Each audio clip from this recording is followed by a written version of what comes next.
remember when I wished I had a morning routine. I would write it down. 6 a.m. I'll do this. 7 a.m. I'll do this. 7:30 I'll do this. I'm telling you, when I was in law school, I had a morning routine for every month. And ask me if I ever did it. Not one time. Not a single time. I was trying to force a morning routine and it simply was not happening. So for me to be here today, where I get up, I have a simple system, I do the same things every day generally, I'm like, who is she? If only 2015 Latoya could look at me now. I've changed and I love it. So even though I'm just wiping down the counter and washing dishes and doing the regular everyday stuff, it really does mean a lot to me that I'm finally here.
Morning.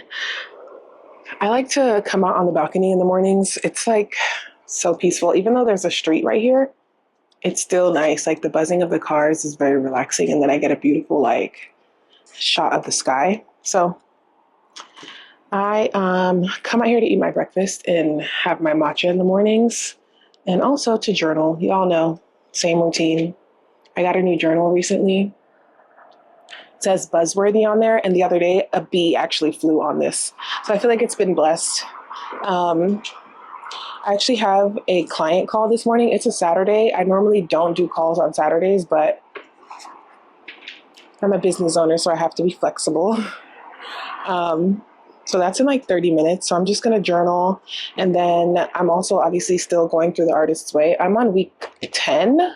So I only have 2 more weeks to go. Like I can't even fathom that, that I actually stuck with this. But yeah, so I'm going to do my reading, do my journaling, and then I'll go get set up for my call. I'm going to take the call in True's office this morning.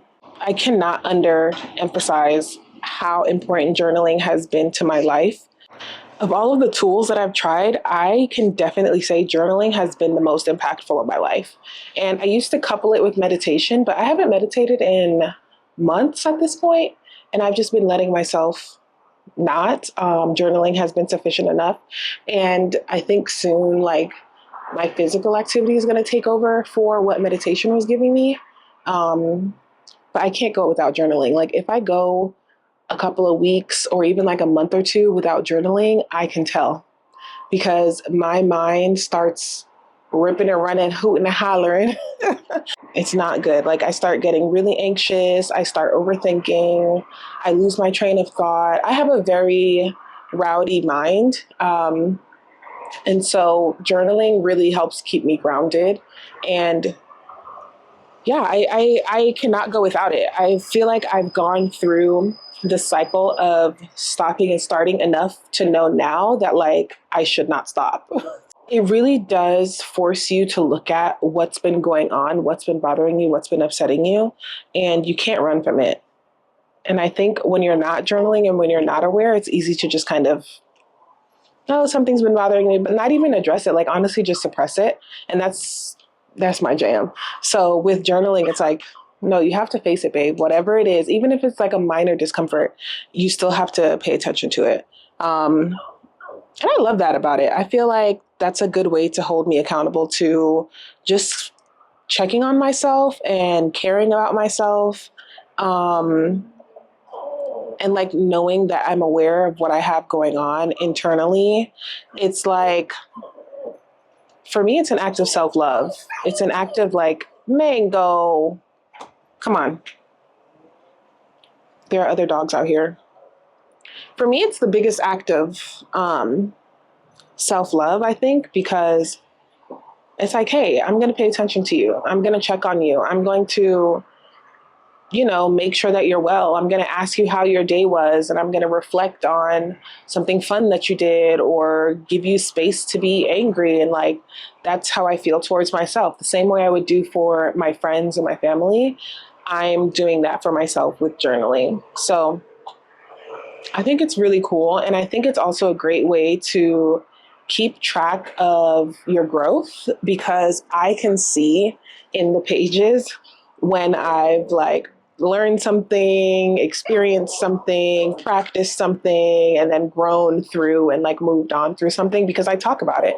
I write about it in my journal. And then I can go back and, go look at them. I counted the other day. I think I had like 20, was it 15 or 20? It was between 15 and 20 journals. And I started journaling in 2021. So like 3 years, I've gone through so many journals. I'm very proud of that. It's like the thing that I'm the most proud of, because I always used to struggle with consistency and sticking to things. I never used to stick to things. So for me to have stuck with this for so long is a big deal. It's a big deal to me. And I hope that like you can see it reflected in, in my life and in my wisdom and just the changes that I've made. I can fully credit that to journaling. And journaling really is just through like self-knowing. It's like becoming so acutely aware of yourself that, I don't know, you build self-trust, you build self-confidence. It's really nice. I can't talk about it enough. So I'm going to do my pages, and then I'm going to go set up my computer and get myself started for the morning. I might be able to do my makeup, just a quick little beat. So we'll see.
Good morning again from True's office. My calls actually got pushed back 10 minutes, so I have until 9:40. It's 9:28.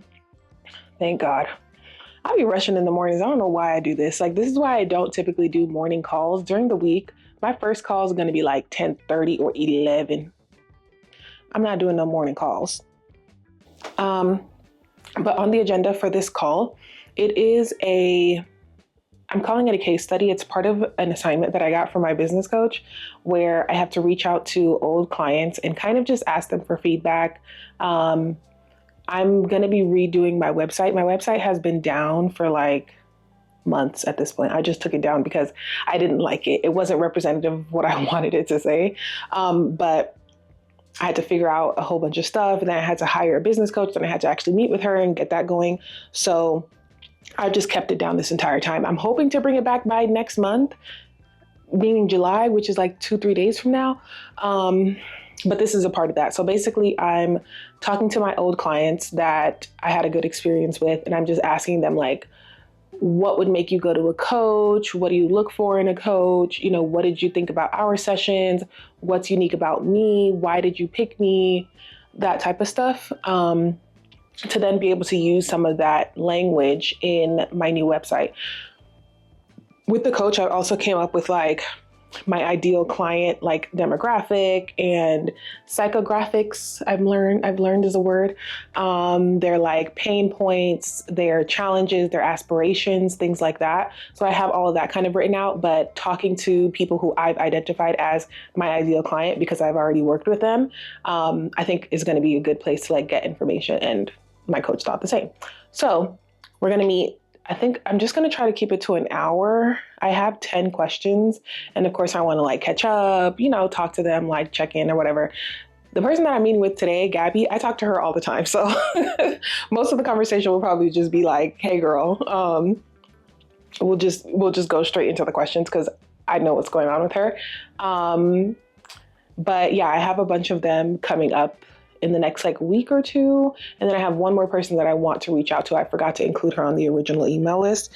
So I'll reach out to her too. But I think this is a very good homework assignment for me and like a good practice because that's the part that I've struggled with. Like, I don't know if I've ever even really talked about this, but when it comes to the business, I feel like in the beginning, so like early 2023, I was very confident. I knew exactly what I wanted. I knew exactly who I was talking to.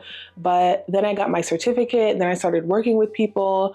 Then I got onto social media and like started to have to do marketing there. And I feel like either I just consumed too much of other people's stuff. I started to get confused on like who I wanted to serve. And I got like caught up in just a bunch of confusion. That's when I stopped liking my website and I was like, oh, take it down. Like it's really hard. It's really hard. Especially when, you know, I'm working by myself most of the time. And I like to think that I can do everything, but there's a lot of stuff that I just don't know. And when you don't have like a community of entrepreneurs too, to like reach out to and ask questions to, it can be hard. So that's another assignment. I'm being told to build my community and build my network in terms of just like other people who have businesses. They don't even have to be the same type of businesses, but just entrepreneurship.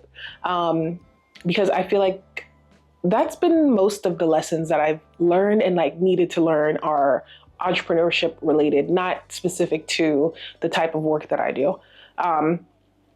But yeah, that basically 2023 started out high, like everything was kind of going well. Then I started actually coaching people and I loved that part of it. Like, obviously that's the best part of it. But I think really what like messed me up was social media and like trying to figure out my marketing and my sales and stuff on social media and like how to position myself in the market. That's when I feel like things started to go awry and I kind of lost a sense of like, okay, what am I doing? And I felt very lost probably until like February, March of this year. I was just chugging along. Like, I don't know if you all could tell from the outside, but I definitely was not feeling confident, was just like, oh, okay. And even the people that I did talk to, I'm like picking parts of them. Like, it's like you want a niche, but you don't want to be too niche. And then, I don't know, it was very confusing. It was very confusing and really, really difficult because it really did chip away at my confidence. And I've been rebuilding from that basically ever since. So my client is about to come on.